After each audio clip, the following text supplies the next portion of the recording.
E aí, meninos, vamos lá então para mais uma correção? Então vamos lá, primeiro ano. É, Página 82, nós temos aí duas correções para fazer, né? Fazer o conexões e das atividades. Vamos então aí pegar a apostila para a gente acompanhar essa correção certinho. Estamos chegando aí ao final do capítulo, né? Encerrando já praticamente a apostila. E aí, essa semana, então, nós temos aí a correção dessa atividade. Então, vamos lá. No Conexões, tem aí falando, né? Um texto, é incrível o poder que as pessoas atribuem às vitaminas, né?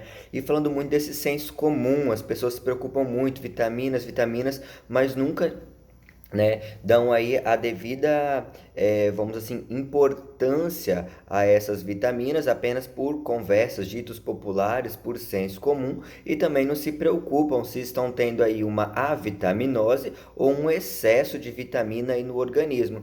Então, as pessoas geralmente, vitaminas vêm nos alimentos ou algumas pessoas um pouco mais preocupadas, geralmente consomem essas vitaminas, aí vão até a farmácia e compram essas vitaminas e consomem aí desenfreadamente, sem ter uma indicação médica e sem saber se realmente o seu organismo está ou não necessitando dessas vitaminas, achando que nenhum dano à saúde pode ocorrer. Excesso de vitamina não vai fazer nada. Faz sim e é altamente prejudicial à nossa saúde.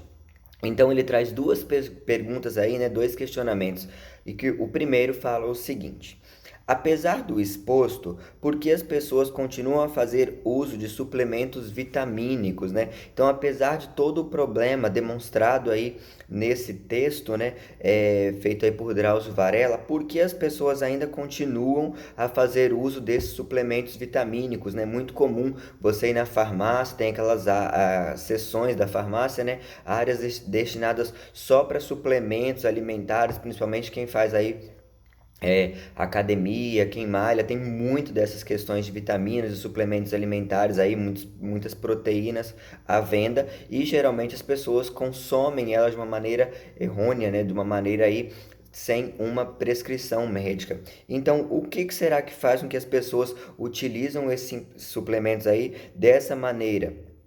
Porque continuam. Então a gente tem que lembrar que as pessoas estão sempre em busca de quê? Daquele chamado elixir da juventude, né? As pessoas sempre querem se manter jovens e muito saudáveis. Então, geralmente, elas procuram aí os métodos mais fáceis. Quais seriam os métodos mais fáceis?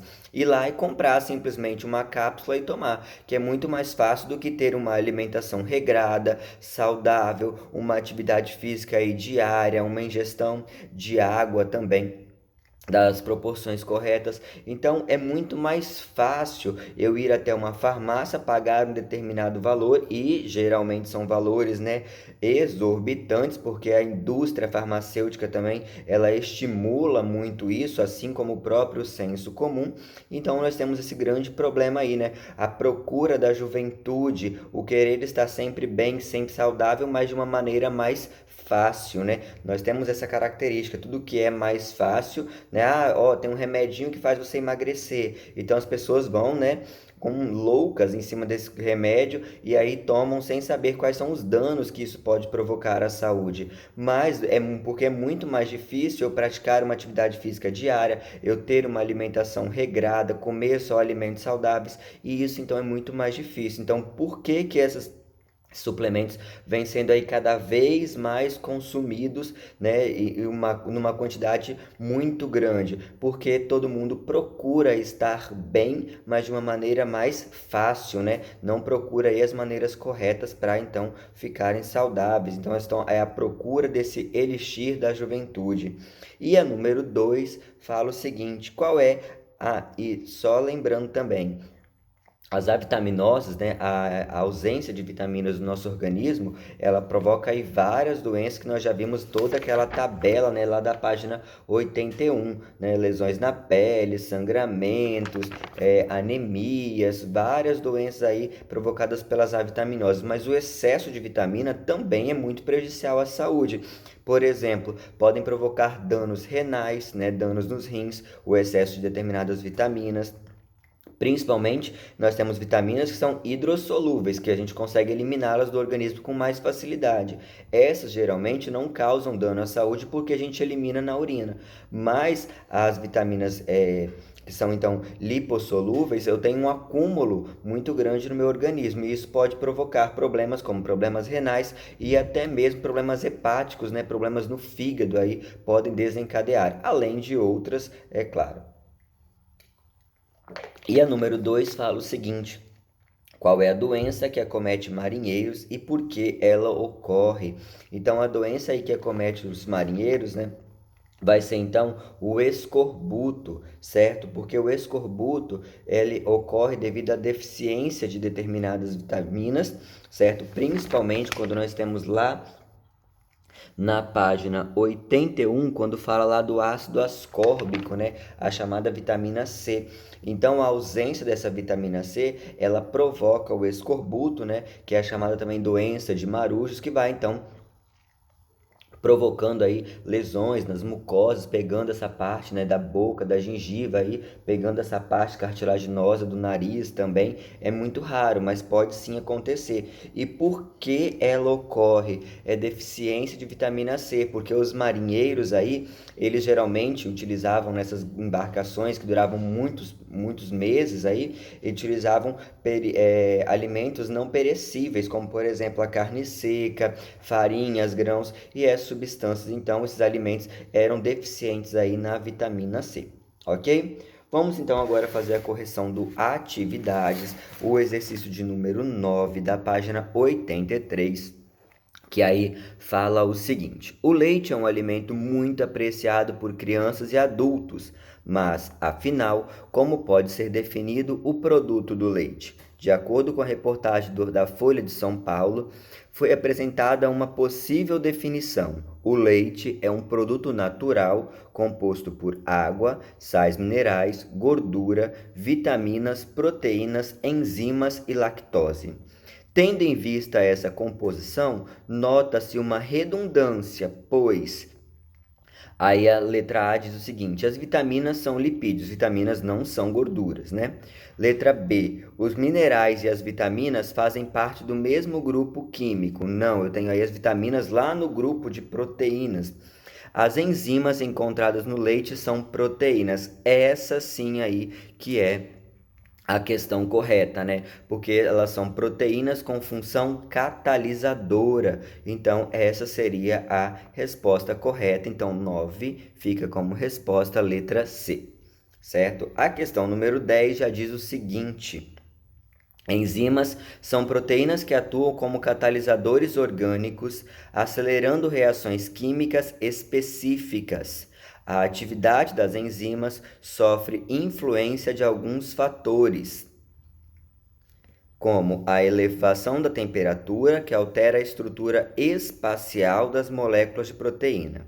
Foi realizado uma experiência com uma enzima digestiva bovina para verificar a variação da velocidade de uma reação com o aumento da temperatura do meio em que ocorreu. Com os dados dessa experiência, foi construído o seguinte gráfico. Então, ele me mostra aí um gráfico com a velocidade de reação da enzima. Quando a temperatura está a 0 graus, a enzima está inativa. Depois vai subindo 10, 20, 30 graus, a minha enzima vai ficando cada vez mais ativa até chegar a 40 graus, quando ela atinge a temperatura ótima, né, que é o máximo, aí a reação máxima enzimática. Quando a temperatura sai de 40 e passa para 50 graus, eu já tenho uma queda da minha ação enzimática e aí a minha enzima deixa então de atuar na velocidade máxima. Então, assinale a alternativa que contém a correta explicação do gráfico. A letra A diz o seguinte: a velocidade da reação é inversamente proporcional ao aumento da temperatura. Não, à medida em que a temperatura foi aumentando, a velocidade também foi aumentando. Só que quando chega ao 40 graus, aí eu atinjo o máximo e depois disso, então, eu volto a ter uma queda na ação enzimática. Então, essa está descartada.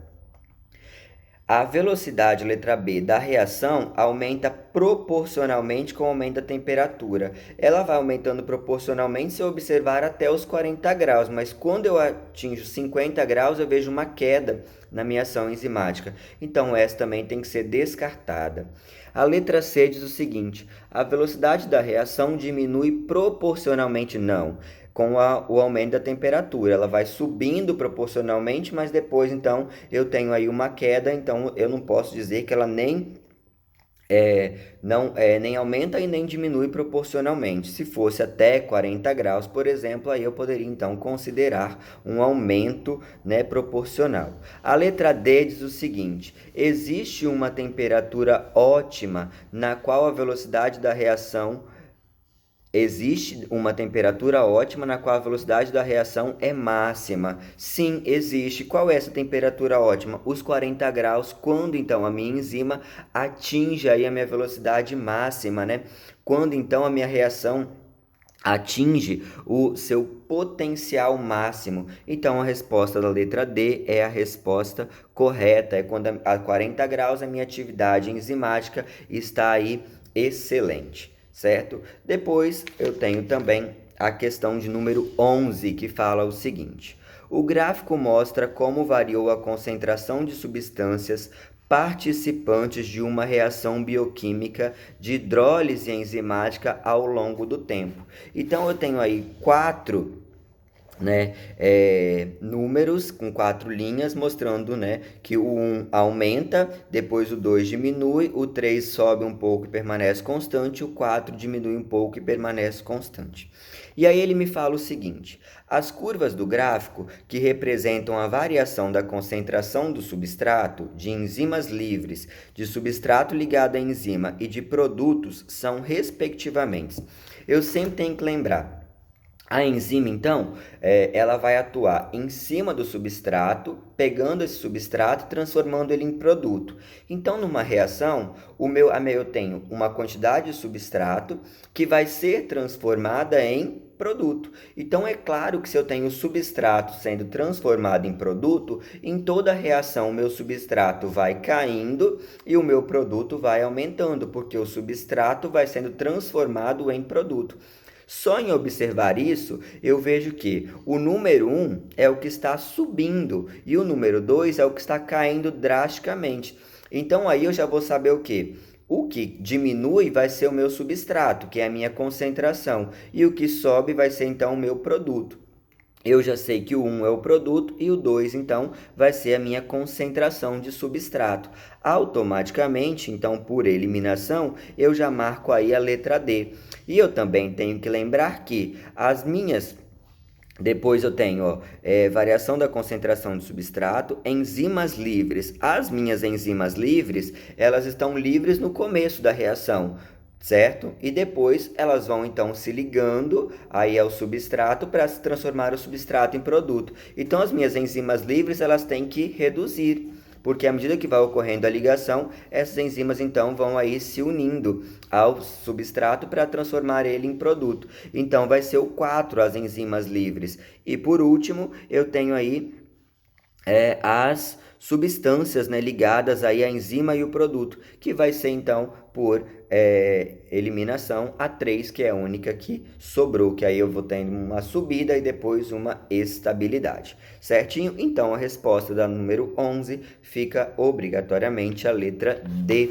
Sempre lembrando que eu começo com muito substrato e termino com pouco substrato e muito produto, porque o substrato vai ser transformado em produto. A questão número 12 diz o seguinte: os processos de extração de DNA e RNA realizados em laboratório visam o isolamento dessas moléculas para a realização de outros procedimentos. Um reagente comumente utilizado é a enzima proteinase K, cuja atividade ótima ocorre por volta de 50 a 60 graus Celsius e visa a digestão das proteínas constituintes das células para que sejam descartadas posteriormente. Esse procedimento envolve colocar o tecido em solução contendo essa enzima a 55 graus Celsius. até a completa digestão do tecido, juntamente com o tampão de lise celular. Após esse passo, as soluções são aquecidas a 95 graus Celsius. Eu tenho que lembrar que quando eu aqueço muito essas enzimas, vai ocorrer o que? Uma desnaturação. Eu vou precisar sempre, para que eu tenha uma reação enzimática, três fatores principais. Não é isso? Que vai ser o meu pH, a minha temperatura e a concentração de substrato. Após esse passo, as soluções são aquecidas a 95 graus, antes de passar por centrifugação e demais procedimentos. A elevação da temperatura na solução visa o quê? Porque então que depois eu tive uma elevação muito grande na temperatura, saindo dos 60 e indo lá para 95 graus. A letra A diz que visa a lise celular, né, o rompimento da célula por aquecimento. Esse não é o meu objetivo. Letra B, atividade ainda mais intensa da enzima proteinase K. Não, eu sei que ele falou que a minha enzima ocorre lá uma atividade ótima em volta de 50 a 60 graus. Se eu agora aumento muito a temperatura, o que vai ocorrer? Eu vou perder então a conformação tridimensional dessa enzima. Então minhas proteínas vão se modificar. Vai se modificar agora a estrutura então, dessa proteína. Modificando essa estrutura tridimensional, eu vou perder, então, a propriedade, né, de ativação. Eu vou perder as propriedades e também vou perder a atividade enzimática. E é claro que eu não vou modificar a estrutura primária. Quando eu vou aquecer, então, eu vou modificar a estrutura tridimensional dessa enzima, então. E a letra C fala a quebra de ligações peptídicas no tecido. Aí eu não teria quebra das ligações entre os aminoácidos. E a letra D diz inativação da enzima proteinase K por desnaturação. Essa então é a resposta correta. Quando eu aqueço muito, eu faço com que essa enzima desnature, com que ela perca agora o seu formato de estrutura tridimensional. Com isso, eu vou alterar as propriedades e a atividade enzimática. Então, a resposta é a da 12, fica a letra D. E aí, para finalizar, nós temos então a questão 13, que fala o seguinte: observe a tira abaixo. Yoga, meditação, budismo. O que falta? O que? Estou pensando em ser vegetariano. Se o filho de Hadith tornar-se vegetariano, do tipo que não utiliza produtos derivados de animais, ficará impossibilitado de obter em sua dieta a vitamina. Então, qual dessas vitaminas aqui que estão ligadas aí a alimentos do tipo animal? Então a vitamina que estava ligado aí vai ser a vitamina B12. Mas eu tenho duas questões que falam sobre a vitamina B12, né? Então eu tenho aí a A e a B. A B fala que é encontrada em pigmentos visuais. Não é essa vitamina, então encontrada aí nos pigmentos visuais. Nós já vimos lá na página 81, certo? Que eu vou ter aí a cegueira noturna desencadeada pela ausência da vitaminose, né, da vitamina A. Então a letra A fala o seguinte: B12, que atua na formação de células vermelhas do sangue. Essa então é a correta.